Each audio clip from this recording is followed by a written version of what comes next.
कृष्ण की घमंडी पत्नी। सद्गुरु सत्यभामा कृष्ण की दूसरी पत्नी थी। वो एक बहुत ही घमंडी स्त्री थी।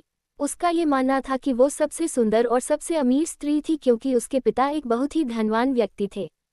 तो सत्यभामा जितने और जो रत्न और आभूषण और संपत्ति चाहती थी वो सब उसके पास थे। स्वाभाविक रूप से घमंड उसकी एक बड़ी समस्या थी।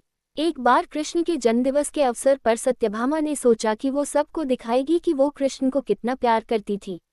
तो उसने तय किया कि वो कृष्ण के वजन जितना सोना शहर के लोगों में बांटेगी। एक बार कृष्ण के जन्मदिवस के अवसर पर सत्यभामा ने सोचा कि वो सबको दिखाएगी कि वो कृष्ण को कितना प्यार करती थी। तो उसने तय किया कि वो कृष्ण के वजन जितना सोना शहर के लोगों में बांटेगी। इसे तुलाभार कहते हैं। ये मंदिरों में होता है।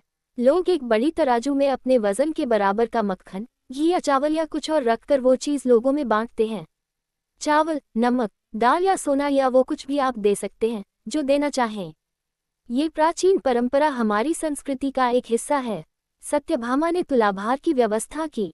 लोग बहुत प्रभावित हुए पर कृष्ण पर इन बातों का कोई असर नहीं हुआ। वे जाकर तराजू के एक पलड़े पर बैठ गए। सत्यभामा जानती थी कि उनका वजन लगभग कितना है और उसने उतना सोना तैयार ही रखा था। पर जब उसने सब सोना दूसरे पलड़े पर रखा तो कांटा जरा भी नहीं हिला, कृष्ण का पलड़ा थोड़ा भी ऊपर नहीं हुआ। ऐसा ही कुछ तब भी हुआ था जब कृष्ण एक शिशु थे। एक राक्षस आकर उन्हें ले जाने लगा। तब कृष्ण ने अपना वजन इतना बढ़ा लिया कि राक्षस वहीं गिर पड़ा और कृष्ण ने उसके ऊपर बैठकर उसे कुचलकर मार डाला। क्रिया योग में एक ऐसा तरीका है जिससे कोई योगी अपना वजन बढ़ा या घटा सकता है। ऐसी बहुत सी कहानियां हैं कि ऐसे योगी भी थे जो पहाड़ की तरह भारी हो जाते थे। तो इस बार भी कृष्ण अपना वजन बढ़ाकर तराजू में बैठ गए। सत्यभामा ने उतना सोना दूसरे पलड़े पर रख दिया था जितना उसके हिसाब से कृष्ण के वजन के बराबर था, पर कुछ हुआ ही नहीं।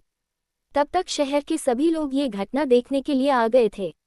तब उसने अपने नौकरों से वो सभी गहने मंगवाए जो उसके पास थे। एक के बाद एक वो गहने डालती जा रही थी और सोच रही थी कि काम हो जाएगा, पर कुछ नहीं हुआ। तब उसने वो सब कुछ भी रख दिया जो उसके पास था, पर पलड़ा जरा भी नहीं हिला। वो रोने लगी क्योंकि ये सब उसके लिए बहुत शर्मजनक था। सारा शहर देख रहा था और उसके पास पर्याप्त सोना नहीं था। वो जो हमेशा अपनी संपत्ति के बारे में इतनी घमंडी थी, उसके पास पर्याप्त सोना नहीं था और उसे समझ में नहीं आ रहा था कि वो क्या करे। तब उसने रुक्मिणी की ओर देखा जिससे वो बहुत जलती थी और हमेशा परेशान रहती थी। उसने रुक्मिणी से पूछा, अब मैं क्या करूं, क्योंकि ये बात सिर्फ मेरे लिए ही नहीं पर तुम्हारे और हम सब के लिए भी बहुत शर्मजनक है।